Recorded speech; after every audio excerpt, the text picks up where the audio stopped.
Hi, my name is Carlos, and I want to thank you for checking out the Anchor Church podcast. We want to remind you about our app that gives tons of information about the church and who we are. We hope this message has an impact on your life, and hope you have a wonderful day. I want to get right into our message today, and hopefully everybody just survived the ice apocalypse that came upon us. Negative 43, it was awesome. How many people threw hot water in the air and did the whole steam snow thing? Come on, tell the truth, tell the truth. Everybody does it. But it was nice to be forced to rest for a couple days. If you're a teacher, I'm sure you really enjoyed the rest because they shut down school for like most of the week. But it was nice to slow down, and I think God gives us those moments to kind of say, pause and just take a break and take it in. And so it's interesting, on Sundays we get done with church and I go home, and anybody ever get to that point? Last Sunday I was there where you get home and it has snowed a bunch and you're like, man, I got to shovel the driveway, and I really don't want to shovel the driveway. And you have that inner struggle, like, can I leave it and ignore it, or should I shovel it? And knowing it was going to get super cold, I knew if I left it, it was going to turn to ice. And so I got out there after church, and I still had a ton of work to do that afternoon, but I was like, I'm going to shovel this real quick. And so I'm out there, and I'm not dressed to be shoveling the driveway. And thank God my neighbors, Ben and Lauren, came over. They saw me. They were like, you don't even have gloves on or a hat or anything. And they helped me shovel my driveway. I didn't really need it. But anybody have neighbors like that? You just got good neighbors that'll come out and help you. Maybe you got a bad neighbor and you're like, man, I'm going to start praying for a good neighbor. But sometimes in our life, we just need an assist, right? We just need help. We need someone to come alongside of us and just give us some assistance. And a lot of times our pride says, well, I can shovel my own driveway. I don't need any help. I got this. But we need an assist every once in a while. And this morning I want to talk about that idea as we wrap up our series titled New. I want to talk about the idea of needing help. And we've been in this series based around the verse in 2 Corinthians 5:17 that says, therefore, if anyone is in Christ, the new creation has come, the old is gone, and the new is here. I hope this verse has become imprinted on your brain as we've been in this series. Because as we've been talking about, I believe Christ is calling all of us into new creation, into a new season. No matter how long you've been following him, how young or new or how close or distant you are from Christ, Christ is calling all of us to step in to the new. And so we've been talking about, what does that mean? As we begin this year, how do we position ourselves to receive the full newness of Christ? And so we started this off by talking about renewing our minds and how do we renew our mindset. And then last week we talked about habits and we talked about sin in our lives and what do we need to remove from our life so that we can let Christ transform us and become new. And this week I want to wrap it up and I want to talk about the physical aspect of this. And how we embrace the new and we talk about becoming a new creation. And I truly believe Christ wants to do a renewal in all of our hearts. He wants to renew your life. I believe it's not just a catchy saying, but I do believe your best is yet to come. The best days are ahead of you.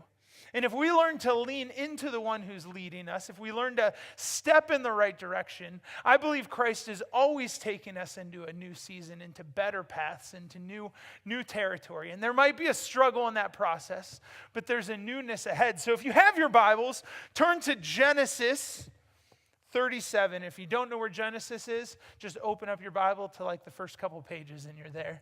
And so turn to Genesis 37. That is where we're going to be today. And there's a story, a popular story in the scriptures that I want to focus on. And there's a story of a man named Joseph. And if you're there, Genesis 37, verse 17, if you're digital, you're there already.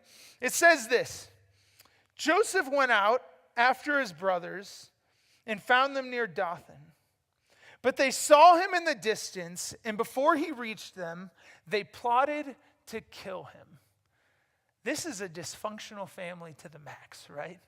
This is a lot of dysfunction happening here. It says they plotted to kill him.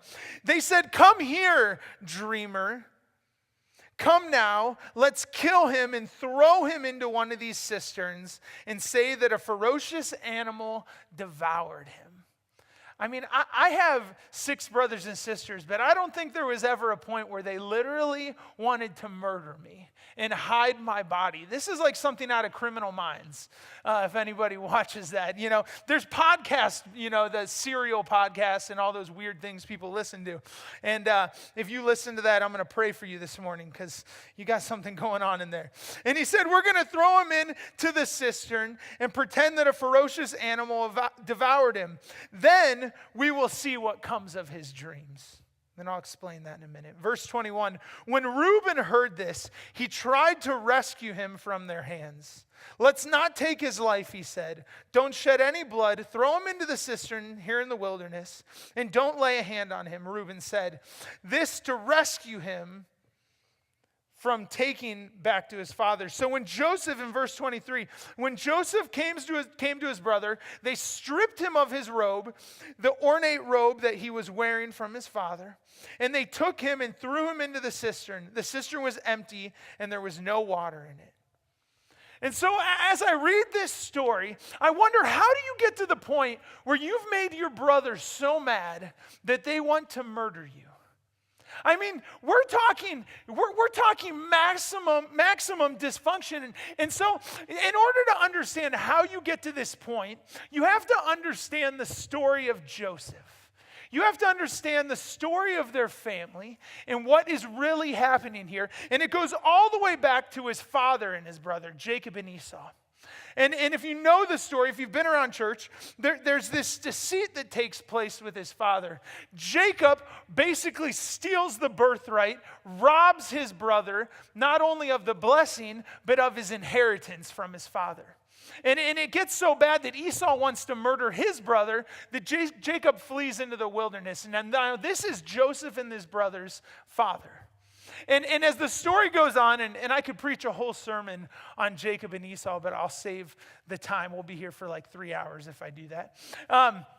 To fast forward a little bit, Jacob has all these sons, and he has all these wives and concubines, and we talked about this last week, is if you're adding up the wives and concubines, it leads to nothing but trouble.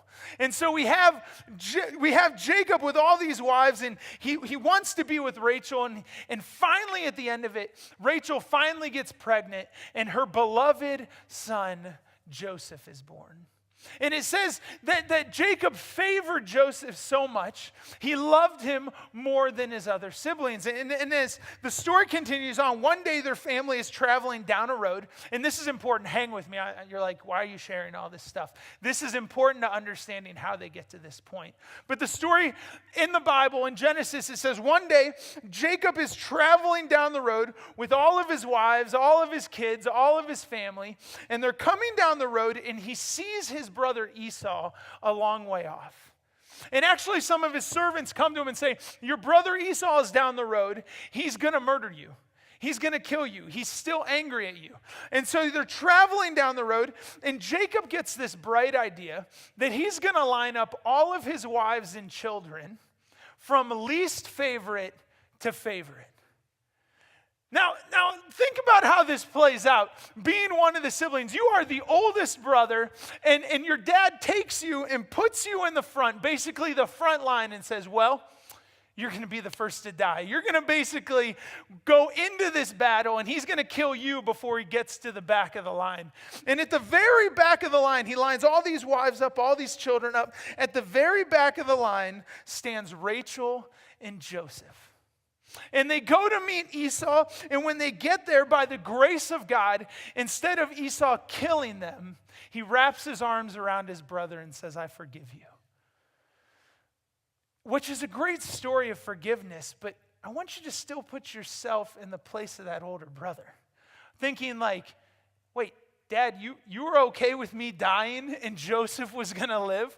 And so the story continues on, and they go to their home, and they find where they kind of settle down. And it gets even better. Not only was Joseph favored in this moment, but it says the dad comes to Joseph and he makes him a coat of many colors. Some of y'all seen the musical, heard the Bible story, seen VeggieTales, whatever it is. But he makes him this coat of many colors, and it's not just a fancy coat, but the idea that there was colorful thread sewn into it signified wealth and worth and value. Only rich people had colorful coats, and it said this coat had many colors. And so the father gives Joseph this coat, and once again the brothers look on and say, really? Like, seriously? Like, he's a child. He's been on this earth not even half of my life, and he gets the coat. And you would think, like, okay, that's enough. Like, there we go. But the story gets even better. God gives Joseph the gift to interpret dreams.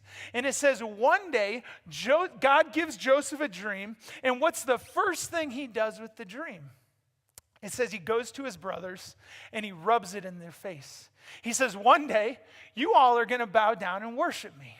Now, I have a little brother, and we're grown adults now, but if he came to me and said, one day you're going to bow down and worship me, I'm bigger than he is. I would kick his butt, even as grown adults. Like, what do you mean? I'm not worshiping you.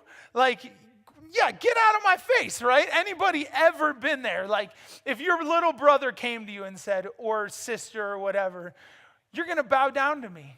And this is the attitude that builds up in his family to the point that it overflows, it kind of explodes in Genesis 37. After these dreams come forward, it gets to the point where the brothers say, I've had enough. Like, I've had enough of this dreamer, this hippie kid that our dad loves that doesn't have to do anything. It's like the younger sibling that your parents give a gas card to and pay their insurance and their cell phone. Some of you in this room are the younger sibling. You're like, that's right, I've lived the good life. And this is Joseph, and they said, we're going to kill him. I've had enough of him. We're going to see how his dreams work out when he's dead. And it says Reuben comes, who was also a child of Rebekah, so he would have been one of the favored ones, but not as favored as Joseph. And it says Reuben spares his life. And so they throw him into the cistern, and a slave trader comes by, and they say, well, what's the next best thing to killing him? Let's sell him off to be a slave. And so Joseph gets rescued out of the cistern, but immediately goes into slavery. And the story continues on, and he goes to a man named Potiphar, and he's a servant in his house. And Joseph is such a good servant that Potiphar puts Joseph in charge of his whole estate. And you would think, finally, God's redemption is coming to this guy. He didn't live like a slave. He lived like a member of the family. There was Potiphar and then him.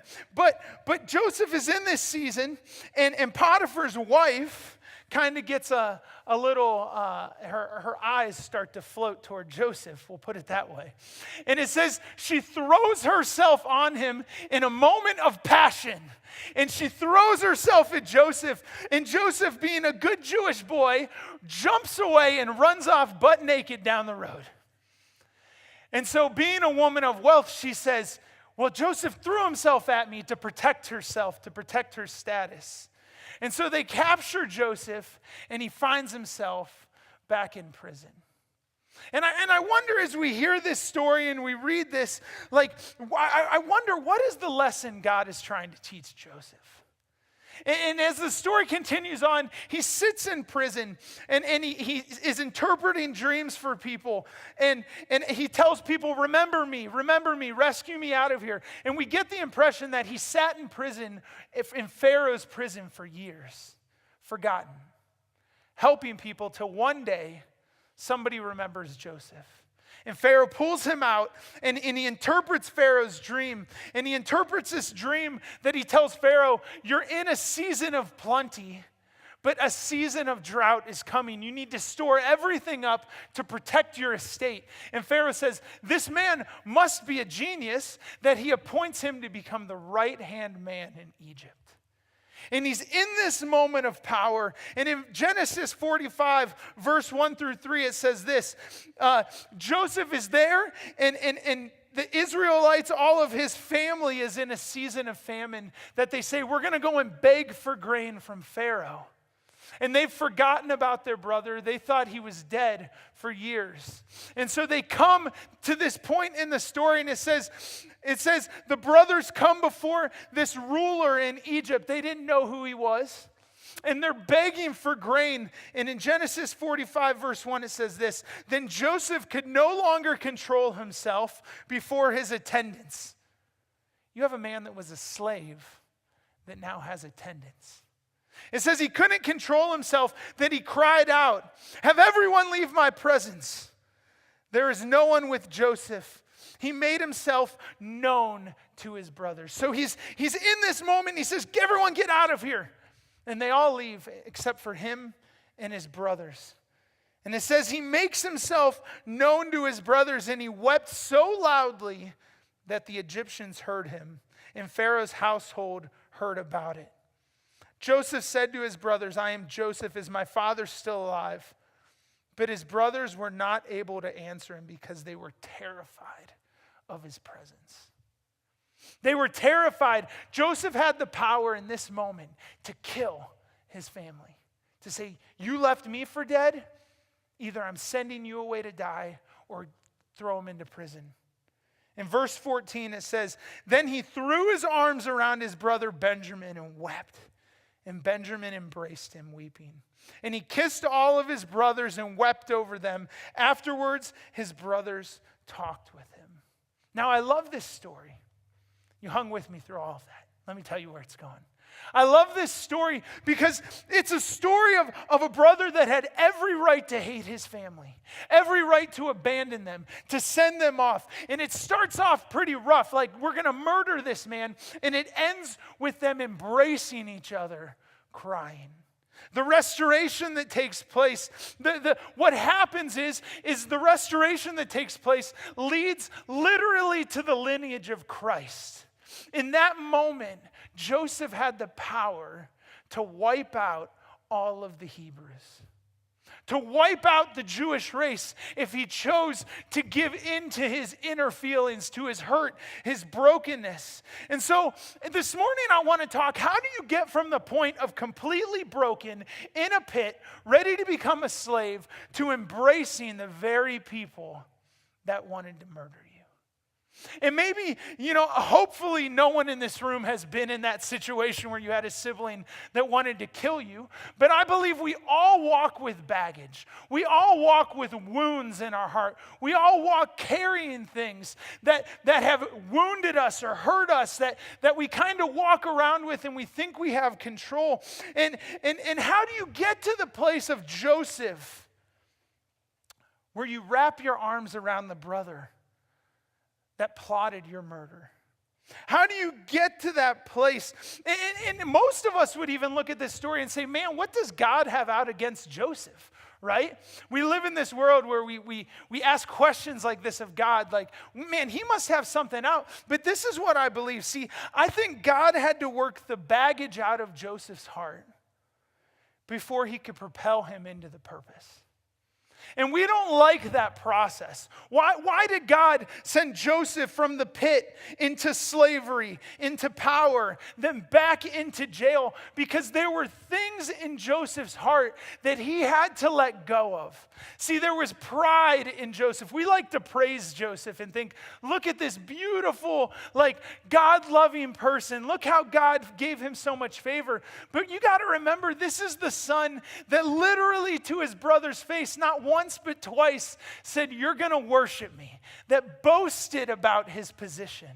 And I think God had to work the baggage out that was inside of him before he could move him into his purpose.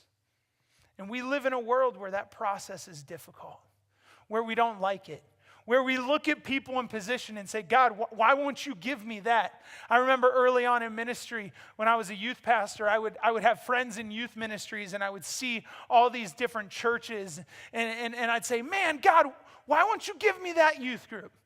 I'm struggling. Carlos, actually, and Stephen, who runs sound, I was their youth pastor at one of my first youth ministries. And I remember we're trying to build this thing, and we're trying to get these people around. And I'm looking at other youth groups and saying, man, I'm struggling to build these 50 kids and get them together. God, why won't you give me the youth group of 100? It would be so much easier with 100, right? Anyone ever said something like that?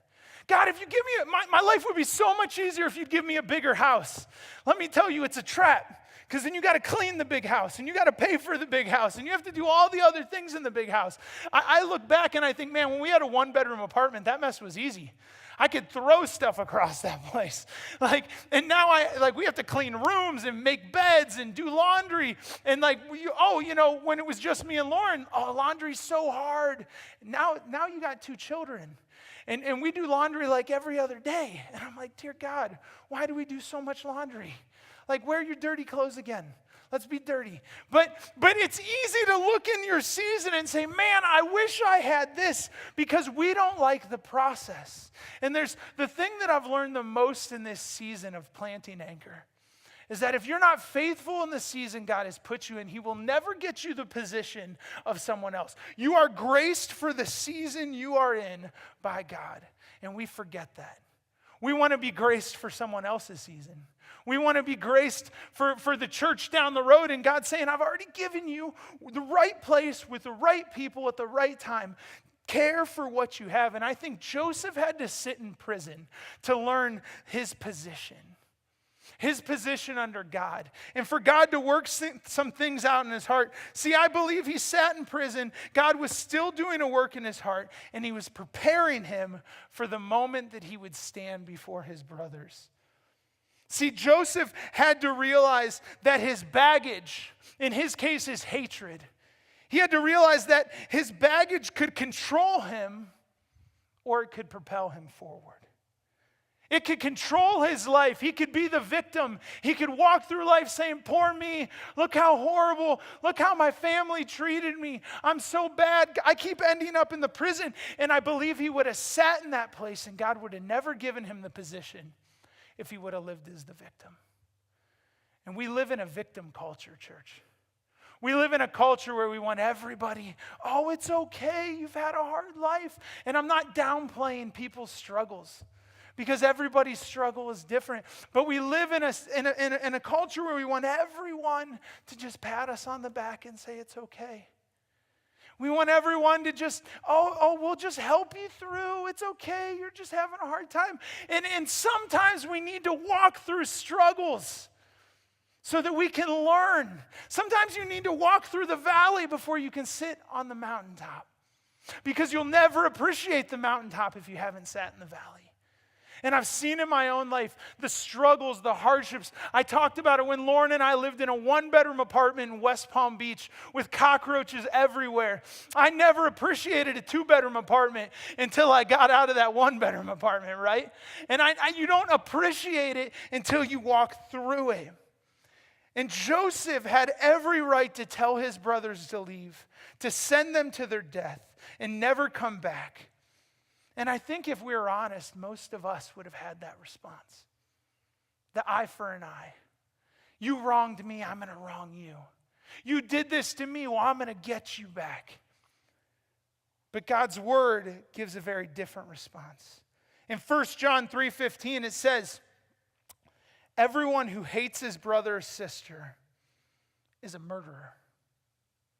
Everyone who has hatred in their heart, you're a murderer. And you know that no murderer has eternal life residing in him. That's a heavy verse. There's a weight to that this isn't me. This is the Bible that says if you have hatred in your heart, if you're dragging that baggage around, if it's holding you down, you are the same as a murderer. And light you can't have light and darkness together. You can't walk in the light but have darkness in your heart. And Joseph had to learn this. He had to sit in the prison. He had to work the darkness out of his heart because he had to learn to not let it control him. And what happens most of the time in our lives is we're wronged. And we walk with that wound We walk with that baggage as kind of a weapon for us to use at the right time. There's an author, Dave Pelzer, says this: hate is a cancer that spreads one cell at a time. Hate is a cancer that will engulf your life. It will take over everything. And probably at some point, Joseph got to the point where he was at a crossroads, where he had to say, I'm going to either let this consume me, and I will sit and be an angry, miserable person, or I will move past it. I will look what I've come out of. I will move. And Genesis shows us that Joseph steps out of his pain. He steps out of his hurt, and he returns to the call that God had on his life. He steps out of it, and we all find ourselves in this position. Your pain, your hurt, your anguish, your baggage, it's real. And again, I'm not downplaying what some of you have been through, because I will never know what you've walked through. But I know that there's a God that can take you out of that can strip it away. And if you continue to drag that baggage around, it will do nothing but hold you back from the call, the purpose that God has for you. See, God's purpose, his plans for your life are far greater than your wounds. There's a moment in this story, I love it, where Joseph reveals himself, and it says he weeps. He weeps so loud. He cries out so, I think something broke in him in that moment. And I think up to that point, he had a decision to make. And when he decided to step into God's plan for his life, something broke inside of him. And I believe the presence of God came into Joseph in that moment, fully in a way that he had never felt before. And he weeps because he's releasing everything out. And he's embracing his family back in. It's counter to our human nature. But he realized that God had united them for a purpose. That God's purpose was far greater. And there comes a point where you have to let go. And it won't remove your pain. It won't necessarily take away the wound. But you begin to let God come into the hole and kind of make it new. And in Matthew 11:28, Jesus says this: come to me, all who labor and are heavy laden, and I will give you rest. Come to me. And Jesus isn't just saying a feel-good verse. He's giving us something foundation to our faith, that you cannot walk through it alone. And when Joseph weeps before his brothers, he's saying, God, I can't do this on my own anymore. I'm giving it up to you because it's too heavy for me to carry by myself. See, Joseph's call was greater than his pain. And I believe the same message that God gave Joseph, he's giving all of us today. Whatever you've been through, your purpose is greater than your pain. You have to release in order to let go. We talked about it a couple weeks ago. If you are walking your life living like this, you are never opening up your hands. You are never opening it up to say, God, I give you everything. And God is asking for all of us. And it starts with letting go of your baggage. Bo, if you can come out here. Well, there he is. He was hiding in the shadows. I like to think of it like this. I gathered up as much luggage as I can. And anybody ever been to the airport and you've walked through the airport and you've seen the dad with he's got strollers, baby carriers, 5 suitcases packed. He even tries to saran wrap that thing and it's still falling all over the place. And I was always like, oh, that sucks to be them. Until we flew with our kids a couple years ago for the first time. And I was that guy. And I remember we were running through the airport because my kids were hungry. And if it was me, I'd just suck it up and eat the peanuts on the plane because they're free. But my kids wanted Chick-fil-A. So we went and found Chick-fil-A in the airport. And I remember running through the airport, dragging my son behind me. And he was little at the time. And I'm like, get up, kid. We're making it to the plane. And he's like, Dad, And I'm just dragging suitcases flying everywhere. And if you've ever seen that person, there's only so much they can move through the airport with. And I like to think of it like this. Bo, if you can come over here, come up here. Don't hide in the back. Everybody loves you. I can hand you one piece of luggage. It's a little heavy, right? But you're okay. You can handle it. Right? It's got some wheels. It's a fancy suitcase, you know. It's 360, that's right. And you can handle it. And you know what? Here's Kristen's, and you might be good. All right, you're still good, all right. And you're moving through, and it's a little heavy. You're going to have a sore back at the end of the trip, but you're okay, right? She packed like 50 pairs of shoes. You're okay. And now here's Jackson's suitcase, all right? And you got to carry his because he's got floaties in there. You guys are going to Florida. You guys are going to be real good. Oh, and then here's Kristen's purse, right? We got to put this on. Oh, fix your glasses. And you're all right. So you're getting a little heavier, right? And you got it though. You're okay. Oh, wait. You got two more boys. So we mixed Connor and yeah. So just stick that in there. And Bennett's. You're good, right? But you know what? You love music, right? You love worship. So we're going to add a guitar onto here, right? You got to make sure you're worshiping Jesus and on your way. Oh, but you know, this is only an electric guitar, right? You need more, right? You need more. And so if we put this on here and say, all right, now Bo, you got to get to your plane. So come on. We'll see you later. Go on. He can hold it for a minute, but at some yeah, well, oh, man, you just broke Claire's guitar case. And you can't carry it all on your own. It's too much. And this is how we live our lives a lot of the time. We say, oh, this person hurt me, so I'm just gonna wrap it around my neck. And this past relationship left a wound in my heart, so I'm just gonna carry it because at some point, I'm gonna throw that baggage back in. Oh, man. Jernigan, original sin. That's from your past relationship. And you try to drag it around and you say, at some point, I'm going to throw this baggage back at the person that gave it to me. And then your parents hurt you, and so you carry that around. And you add all of these pieces until it all falls apart. And we think we have it under control. We want to walk through life. We want to push through. And we say, I don't need anyone's help. It's like me shoveling the driveway. I don't need anyone's help. I can get it done myself. And we know that God is there to help us. It wasn't a matter of Joseph knowing that God was there. He just wanted to handle it by himself. And God's saying, if you'll let me work some of this out, I will free you up so that you can get to where I want you to go.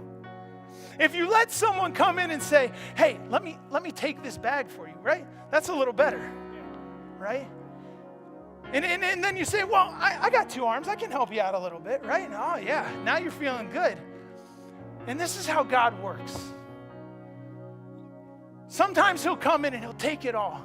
But other times he's just taking one piece of baggage at a time. But it takes you releasing it. If he would have put this in his arms and I would say, Bo, give me this. And he said, no, that's mine. I want to hold on to that. He will never let it go. And sometimes we approach God's throne and we say, God, I need to hold on to this. You don't know how this person hurt me. You don't know how my dad let me down, or how my mom or that boyfriend or girlfriend took something from me. Or that person that I gave myself to, they wounded me, and I need to hold on to this because this is my identity. If I'm not the guy holding the suitcase, who am I? And we walk through life and we're carrying things. And God just says, let it go. And when you begin to release, when you begin to open yourself up and say, I can't do this on my own, when you begin to offer yourself up to God to say, do a new work inside of me. I'm letting go of this piece of baggage that's held me back, that's slowed me down, that's weighing around my neck.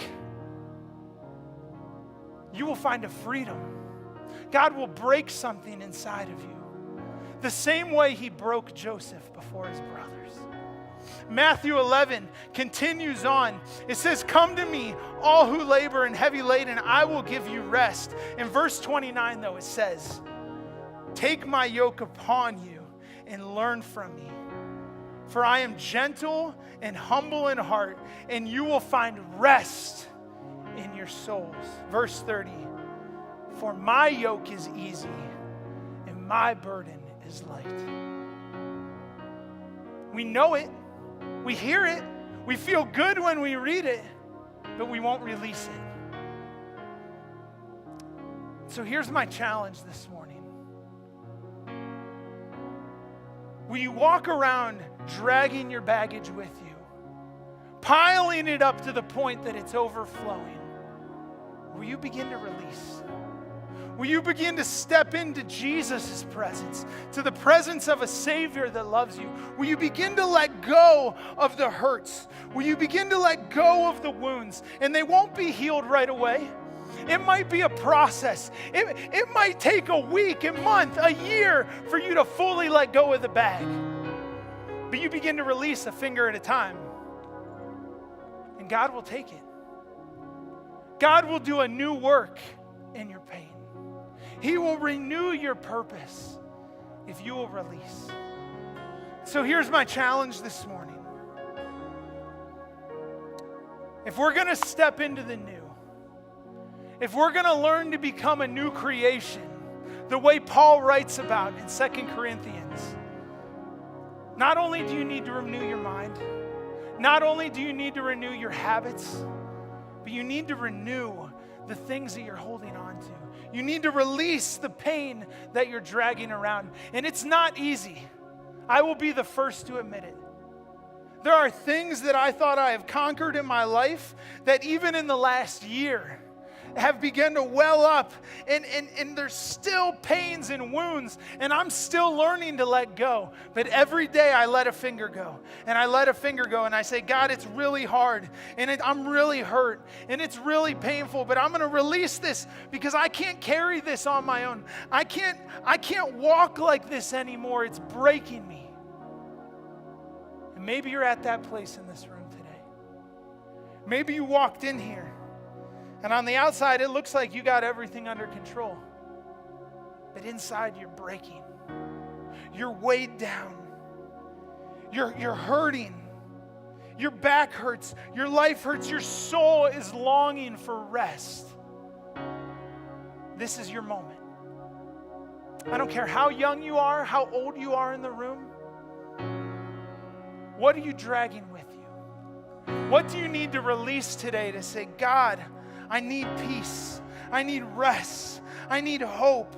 God, Jesus, I want to know. I want to know what that peace for my soul feels like. It starts with a release. It starts with letting go. And so with every head bowed,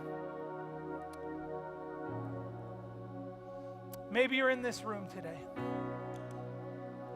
And maybe you're carrying some things.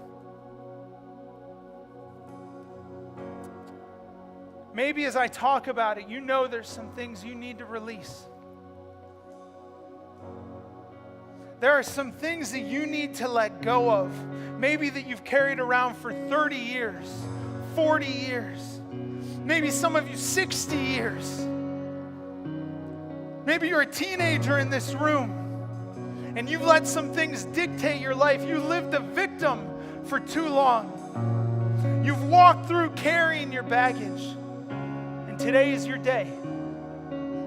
Today is the day your soul finds rest. Today is the day you finally can release some things that have held you down. And I believe with any step, there is an act. There is an act that needs to take place. If that's you, if there's something you need to give to God this morning, I'm not going to ask you to come forward, but I just want you to stand up this morning. I just want you to stand and say, as an act, I'm not letting this hold me down anymore. I'm going to stand in freedom this morning. If that's you, just stand up right where you're at in your seat this morning. We're not trying to embarrass you, but we're here to pray with you, to encourage you. We are a body together. Yes, God. I'm standing with you. I'm standing with you this morning. There are things in my life I need to let go of.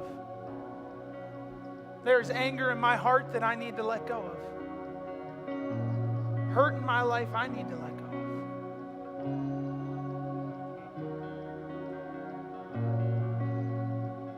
of. God, you see the hearts.